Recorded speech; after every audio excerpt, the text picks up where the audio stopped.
Palavra da Verdade, com Hernandes Dias Lopes.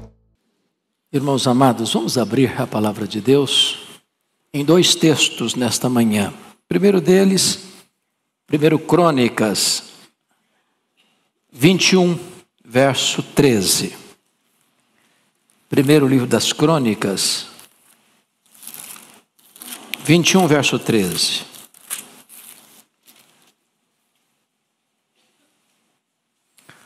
Peço à igreja para ler comigo, com a sua voz, este texto. Vamos juntos?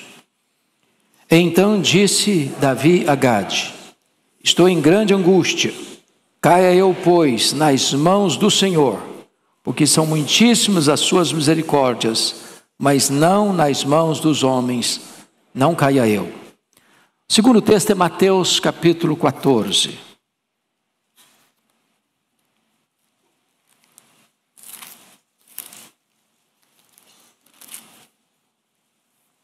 Versos de 1 a 5. Mateus 14, versos de 1 a 5. Toda a igreja comigo, por gentileza. Por aquele tempo, ouviu o tetrarca Herodes a fama de Jesus, e disse aos que o serviam: este é João Batista, ele ressuscitou dos mortos, e por isso nele operam forças miraculosas. Porque Herodes, havendo prendido e atado a João, o metera no cárcere, por causa de Herodias, mulher de Filipe, seu irmão. Pois João lhe dizia: não te é lícito possuí-la. E querendo matá-lo, temia o povo, porque o tinham como profeta. Até aqui. Eu quero tratar do tema o juízo de Deus e o juízo dos homens. Há muitos anos eu li um sermão de Antônio Vieira, que viveu aqui no Brasil no século XVII. E sem embarcar certamente em todo o seu pensamento, garimpei alguns insights, na esperança de que o tema que vamos abordar possa edificar o povo de Deus aqui reunido.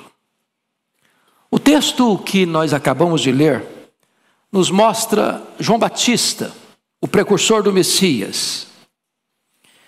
Ele sendo o maior dentre os nascidos de mulher, segundo a fala do próprio Jesus, está agora sendo sentenciado à prisão e mais tarde à própria morte pelo adúltero rei Herodes, ou tetrarca Herodes. Isso retrata uma grande injustiça, uma assintosa injustiça. E certamente isso por si requer um outro julgamento, num outro mundo. No juízo deste mundo, no juízo dos homens, você vai ver um homem mau como Herodes, e você vai ver um homem reto como João Batista, sendo oprimido por ele. Você vai ver um Nero no trono, e você vai ver um apóstolo Paulo em prisão. Você vai ver um Pilatos perverso, e você vai ver Jesus de Nazaré, o Filho de Deus, sendo julgado. Certamente isso requer um outro julgamento, um outro mundo. Então fica claro, por si só, que o juízo dos homens é pior, é mais pesado, é mais temerário que o juízo de Deus. Pois foi o juízo dos homens que botou João Batista na prisão e o levou à morte. Enquanto que no juízo de Deus, até um ladrão arrependido se salva ou é salvo. No juízo dos homens, o maior dos profetas, o maior homem dentre os nascidos de mulher, é condenado. Por isso é que Davi temeu muito mais o juízo dos homens do que o juízo de Deus. Ele diz: caia eu nas mãos de Deus e não nas mãos dos homens. Eu gostaria então de tirar desse texto lido algumas lições para a nossa reflexão nesta manhã. Primeiramente, o juízo dos homens, meus amados, ele é mais temeroso que o juízo de Deus, porque Deus julga com a verdade, com o entendimento, mas os homens julgam com a sua vontade. Por exemplo, está escrito na Bíblia que a luz veio ao mundo, e a luz é Jesus, mas os homens amaram mais as trevas do que a luz. Agora notem isso. A pergunta é: as trevas são boas? A luz é ruim? A luz é maravilhosa? A luz é pura, a luz aponta a verdade, a luz é retrato da justiça. E as trevas são boas? São dignas de ser amadas, apreciadas, valorizadas? Não são nas trevas que se escondem os criminosos? Não é nas trevas que os homens praticam as maiores abominações? Bom, mas se os homens amaram mais as trevas do que a luz, para eles as trevas eram boas, e a luz má. Se eles não amaram a luz é rejeitada. Porque eles julgam com a paixão e não com o entendimento e com a verdade. Por exemplo, Jesus foi apresentado ao governador Pôncio Pilatos. Pilatos o examinou e concluiu: ele é inocente. Eles o acusam por inveja. Mas em seguida você vai ver Jesus sendo crucificado. E por que o foi? Porque Pilatos entregou Jesus à vontade e à paixão dos sacerdotes e escribas, e eles o crucificaram. Se a vontade quer favorecer, achará merecimento até em Barrabás. Se a vontade quer condenar, achará culpas até mesmo em Jesus de Nazaré. Herodes entendia que João Batista era inocente, mas pela cegueira da sua vontade colocou João na prisão e depois mandou matar João. Porque assim julgam os homens, pela paixão e não pela justiça, ou pela verdade. Segundo aspecto que é importante destacar é que no juízo de Deus, basta o testemunho da sua consciência. Mas no tribunal dos homens, a consciência não serve como testemunha. Por exemplo, diante do tribunal de Deus, nós todos aqui somos acusados. Acusados pelos demônios, acusados pelos homens, acusados pelo mundo, acusados pelas nossas palavras, acusados pelas nossas obras, acusados pela nossa consciência. Nós estamos debaixo de um grande julgamento. Porém, se nós formos lavados no sangue do Cordeiro, se nós fomos perdoados e nós fomos justificados, nós temos livre acesso à presença de Deus e não tememos o juízo divino. Mas, no juízo dos homens, você vai perceber que a consciência mais inocente, como a consciência de Abel, a consciência mais pura, como a consciência de José do Egito, a consciência mais limpa, como a consciência de João Batista, não serve de testemunha. Se você tem um Caim invejoso, se você tem um Potifar mal informado, se você tem um Herodes injusto, há de prevalecer a inveja contra a inocência, há de prevalecer a calúnia contra a verdade, há de prevalecer a tirania contra a justiça. Por isso é que o juízo dos homens é mais perigoso do que o juízo de Deus. Lá em 1 Samuel 16:7, somos informados que Deus não julga como julga o homem. O homem julga pela aparência, Deus vê o coração.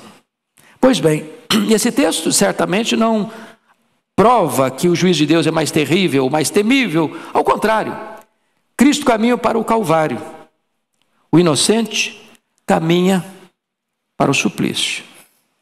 O pregão, acusador, mostrava as culpas dele. Jesus Nazareno, rei dos judeus.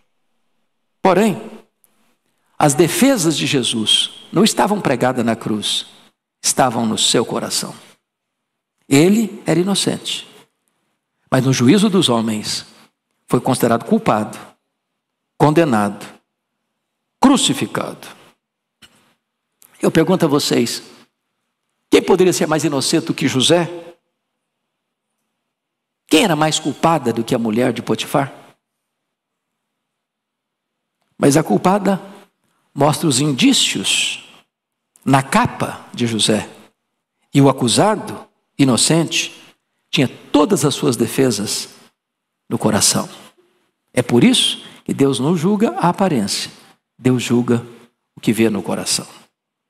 Diante de Deus, basta uma consciência limpa. Diante dos homens, até a inocência sai condenada à prisão. Terceiro lugar, no juízo de Deus, as nossas boas obras nos acompanham. No juízo dos homens, as nossas boas obras nos condenam. É por isso que o juízo dos homens é mais severo do que o juízo de Deus. O primeiro condenado no tribunal dos homens foi Abel. E por que foi condenado? Porque fez o mal? Porque cometeu crimes? Porque tinha uma vida errada? Porque seu culto era falso? Não. Ele foi condenado exatamente porque Deus se agradou dele, Deus se agradou da oferta dele. Abel era um adorador piedoso. Caim, porém, era do maligno. Mas Caim matou Abel. E Abel foi condenado à morte no tribunal de Caim. Porque o tribunal dos homens é pior ou muito mais temível do que o tribunal de Deus. Saul condenou Davi. E por que o condenou? E por que o perseguiu? E perseguiu durante 10 anos seguidos. Porque Davi cometera erros? Porque Davi transgredira princípios? Porque Davi foi um mau servo? Um mau genro? Um mau cidadão? Não. Não. Davi foi condenado pelas suas obras. As mulheres cantaram. Saul matou seus milhares. Davi matou seus 10 milhares. E então, na verdade, no juízo de Deus, perdoam-se os pecados quando há arrependimento. No juízo dos homens, até quando você pratica boas obras e faz o que é certo, você é condenado. Quando João Batista, por exemplo, mandou emissários à prisão onde estava Jesus, ou melhor, quando João Batista preso mandou emissários até Jesus perguntando: és tu mesmo o Messias que havia de vir? E Jesus mandou a resposta da seguinte maneira: ide dizer a João o que vistes e ouvistes, os cegos veem, os coxos andam, os mortos ressuscitam, e bem-aventurado aquele que não se escandalizar em mim. Ora, se Jesus estivesse cegando os homens, se Jesus estivesse aleijando os homens, tornando-os mancos, se Jesus estivesse matando os homens, aí sim os homens teriam motivo para se escandalizarem dele. Mas como escandalizar de Jesus, se ele está dando vista aos cegos, movimento aos coxos, vida aos mortos? É que no tribunal de Deus, o bem é recebido, mas nada choca e escandaliza mais os homens do que fazer o que é bom, e fazer o que é certo, e fazer o bem. No tribunal dos homens a inocência sai culpada, mas no tribunal de Deus até a culpa, onde tem arrependimento, sai justificado. Portanto, meus amados, é mais seguro ir com pecados, mas arrependido ao juízo de Deus, do que com milagres ao juízo dos homens. Onde há misericórdia, onde há arrependimento, há perdão, há cura, há restauração, há justificação. Mas como escaparão os homens do juízo dos homens, se Cristo, Filho de Deus, com milagres, não escapou? É por isso que o juízo dos homens é mais severo do que o juízo de Deus. Mas em quarto lugar, no juízo de Deus, Deus julga o que conhece. No juízo dos homens, os homens julgam até o que não conhecem. Por exemplo,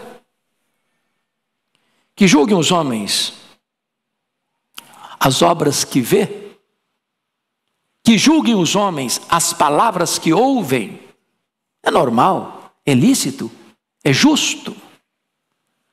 Mas que julgue os homens o que não sabem, o que não conhecem, o que não veem, é tirania. Diz a Bíblia que o sacerdote Eli olhou para Ana e ela estava apenas balbuciando. E ele chamou-a de filha do demônio, filha de Belial, chamou-a de bêbada. Ele julgou o que não conhecia, ele julgou o que não ouviu. Pense comigo, a Bíblia diz lá em 1 Samuel que Eliabe, o irmão de Davi, e olhou para ele, trazendo um lanche para os seus próprios irmãos, para Eliabe inclusive, e disse: você é presunçoso, você é maldoso, você está aqui apenas para ver a peleja. Mas será que era isso mesmo?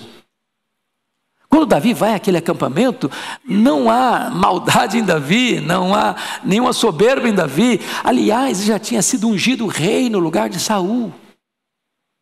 Quando o seu pai o chamou para levar um lanche para os seus irmãos, ele poderia dizer: o meu pai, o senhor não entendeu. Como é que eu agora, ungido rei, no lugar do rei atual, vou me prestar num trabalho de office boy para levar um lanche para os meus irmãos? Eu preciso cuidar da minha reputação, eu preciso cuidar da minha imagem. Mas no tribunal dos homens, até as suas virtudes são julgadas como defeitos. Porque os homens julgam, não apenas o que vem, não apenas o que você faz, julgam até as suas intenções. E julgam mal. Pense comigo na história do Eliseu. A Bíblia diz que Naamã foi enviado lá da Síria a Samaria. E o rei de Israel, ao ver aquele homem leproso, general do exército sírio, logo disse: o rei tem mais intenções comigo. E este homem, voltando leproso para sua terra, ele vai criar motivos para ter uma guerra contra nós, para nos machucar e nos ferir. Ora, mas ele está julgando algo que não sabe. Na verdade, a história não tem nada a ver com isso. Não havia intenção má por trás. Havia um desejo de cura.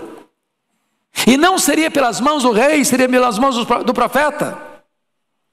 Então, é curioso isso, que os homens julguem até o que você não fez.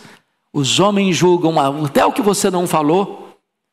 Os homens julgam e julgam mal até os seus pensamentos e motivações interiores.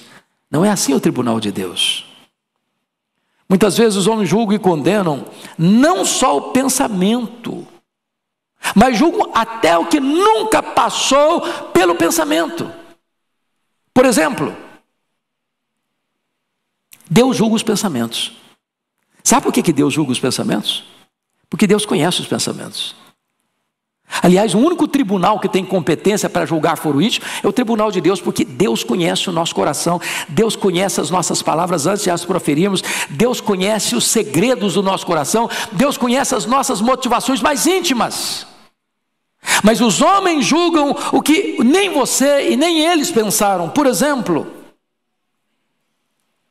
será que passou por alguma vez pelo pensamento de José adulterar com a mulher de Potifar? Será que passou alguma vez pela cabeça de Daniel trair o rei Medo-Persa e prejudicar o governo dele? Mas apesar disso, José está no cárcere e Daniel está na cova dos leões. Porque os homens julgam não só o que você pensa, eles julgam até aquilo que eles mesmos não pensam, a seu respeito. Os homens condenam até aquilo que nunca passou pela cabeça deles. Por exemplo, quando o rei Acabe e Jezabel, tentando tomar o sítio, a chácara do Nabote, e apedrejaram Nabote, será que passava pela cabeça de Jezabel que aquele homem está blasfemando contra Deus e falando mal de Deus e do rei? Claro que não. Eles não acreditavam nisso. Mas condenaram o homem à morte. Quando ele não fez nada, ele não falou nada, ele não praticou nenhum crime, e nem eles acreditavam que ele tivesse praticado o crime. Mas mesmo assim, o condenaram à morte, porque o tribunal dos homens, o juízo dos homens é mais severo do que o juízo de Deus. Quinto lugar, o juízo de Deus é juízo final. Deus não julga, senão no fim. Os homens não esperam o fim para poderem julgar. Diz a Bíblia que o inimigo semeou o joio no meio do trigal. E levantaram-se os serventes, os servos, e disseram: Senhor, quer que arranquemos, Senhor?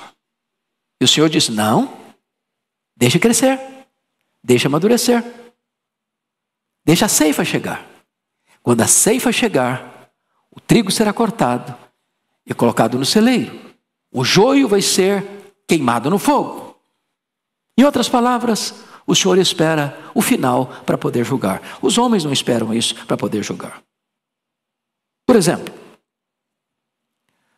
no dia que Jesus morreu, 4 pessoas morreram nas circunstâncias correlatas. Morreu Cristo, morreram os 2 ladrões crucificados com Cristo, e morreu Judas Iscariotes.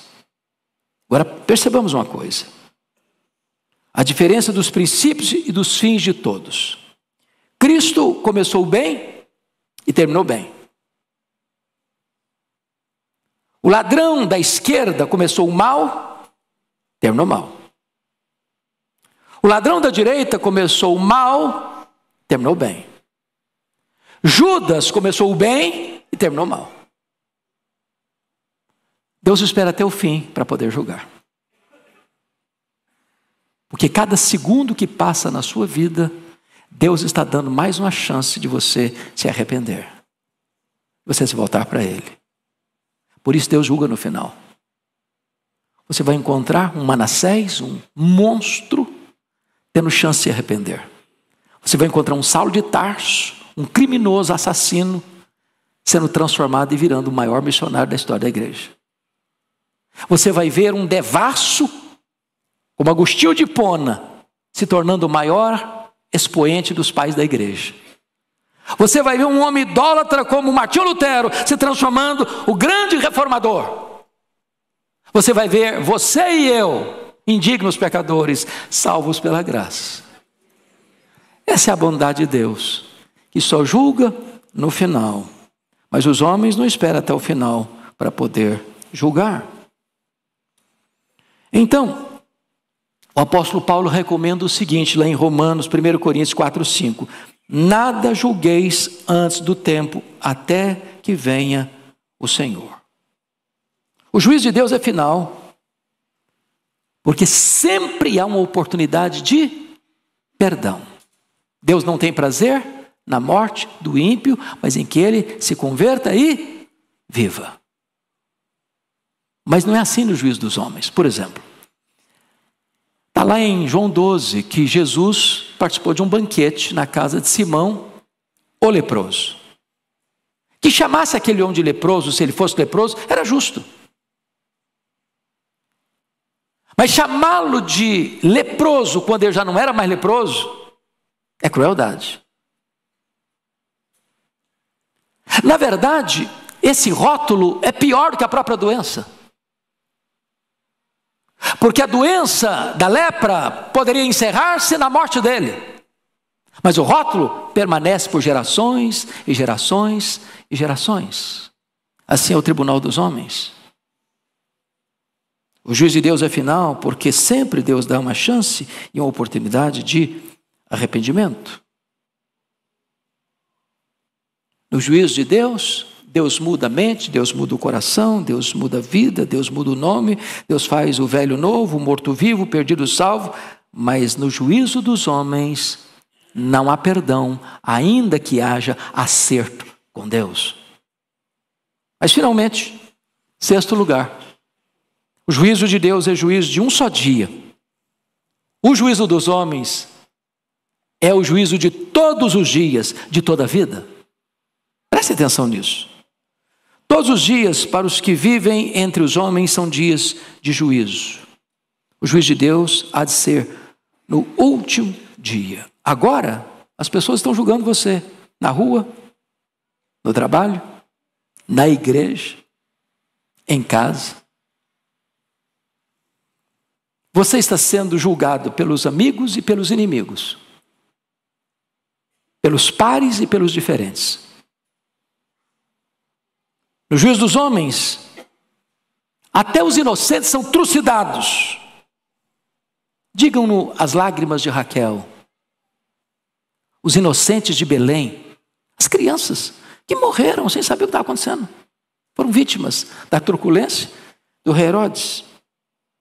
No juízo dos homens, o homem é julgado até pelos seus sonhos. Diz a Bíblia que José do Egito sonhou, e porque ele sonhou, os seus irmãos o venderam como escravo, porque na verdade queriam matá-lo.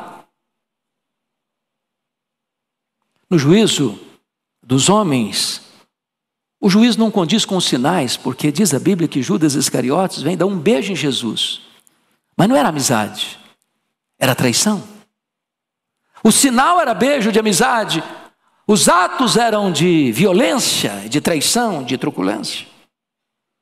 Deus, no seu juízo aos incrédulos que se recusaram a crer em Cristo, há de lançar a todos no lago de fogo. Apartai-vos de mim, malditos.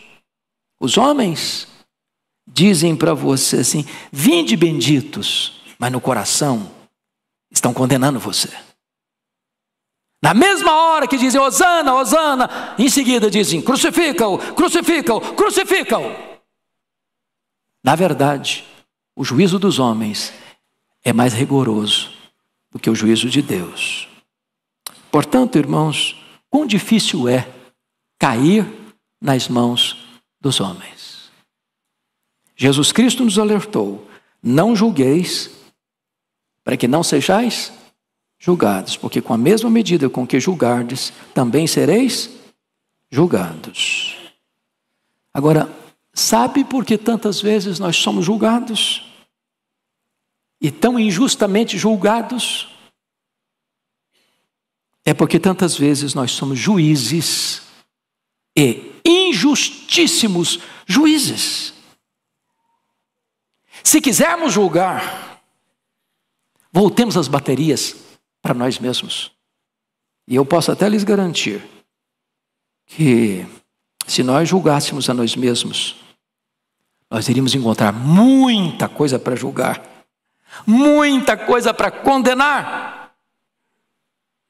Se nós julgarmos a nós mesmos, eu garanto que teremos tanto que fazer e tanto que pasmar, que não ficará nem tempo nem ânimo para julgar os outros. Portanto, quando julgamos os outros, nós condenamos a nós mesmos, como diz o apóstolo Paulo. Portanto, és indesculpável quando julgas, ó homem, quem quer que sejas, porque no que julgas ao outro, a ti mesmo te condenas, pois praticas as mesmas coisas que condenas. Que Deus nos livre do juízo dos homens. Que Deus nos livre de julgarmos os homens.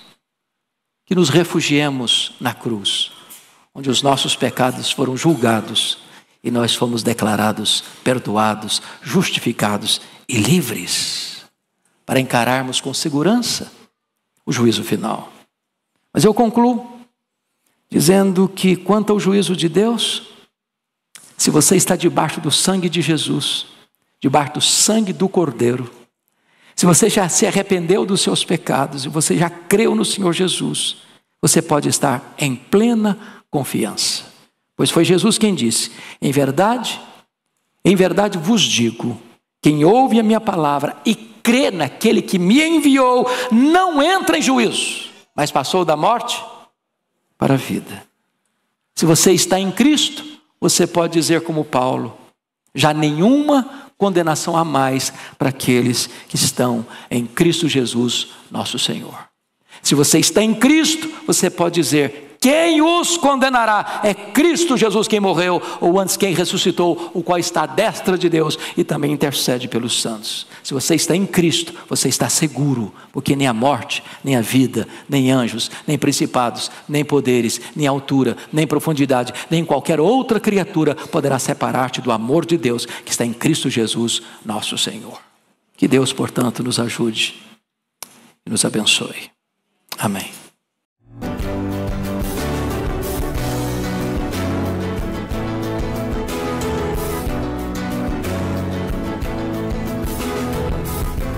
Palavra da Verdade, com Hernandes Dias Lopes.